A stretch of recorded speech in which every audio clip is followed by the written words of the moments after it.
thing I need to have you court-martialed and dishonorably discharged. The end is inevitable, Maverick. What are you gonna do? Here they come! Look in the air! Look in the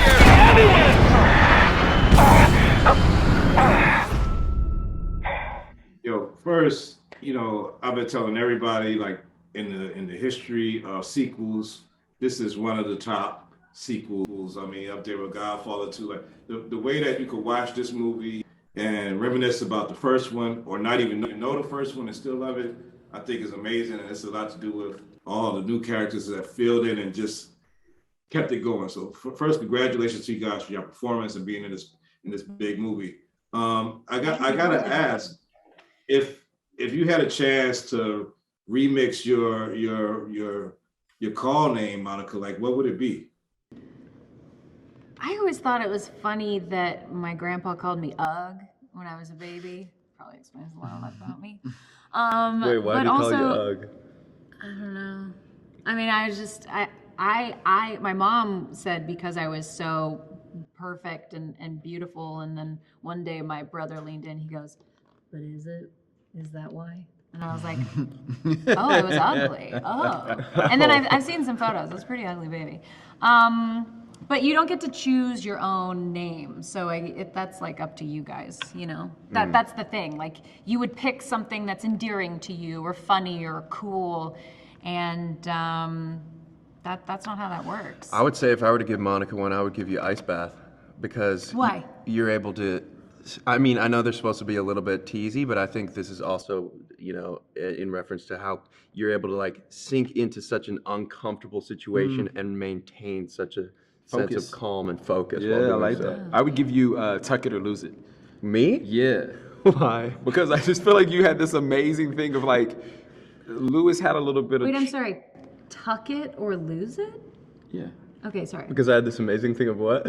Where he was either Lewis at times threw up while we were flying. As many other people did. As many other people did. But Lewis was like a champion in being able to like keep it down. He tucked it down, or he was gonna lose it. Like, it was, like that, you know what I mean? Yeah, that's fun too. gonna Because lose it all it over steers the- you in one direction, then you're like, I'm sorry, what? And then you're Yeah, like, it really "Oh, catches yeah, your yeah, attention. yeah." I like that. I'll take it. or I'll lose it. take it. Thanks, man.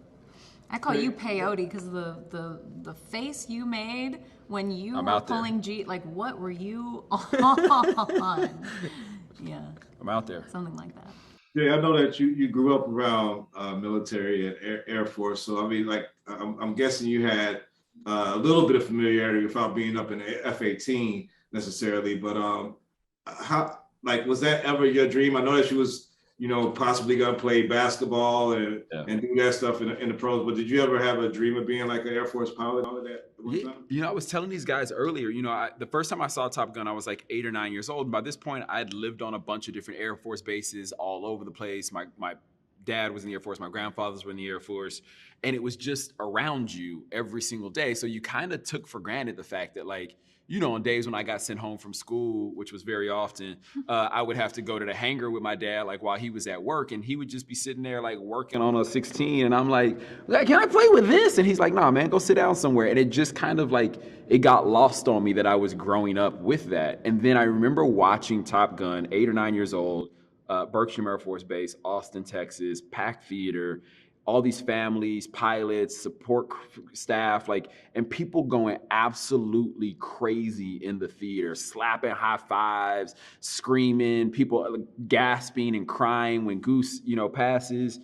And there was just something about that moment, about watching this entire aviation community wrap its arms around this film and feel like they were being seen, that they were seeing themselves rather. And to me, that was just like, oh, I want to do that. Whatever that is, and if that means that I get to be in the next Top Gun, whenever that is, then absolutely. I 100% want to do that.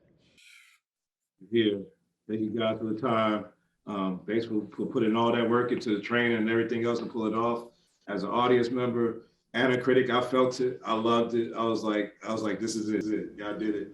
And Thank you. And I love Top Gun 1. So can't wait to see whatever you guys got coming up next. Keep on doing it. We'll keep on watching. Appreciate Thank you so you. much.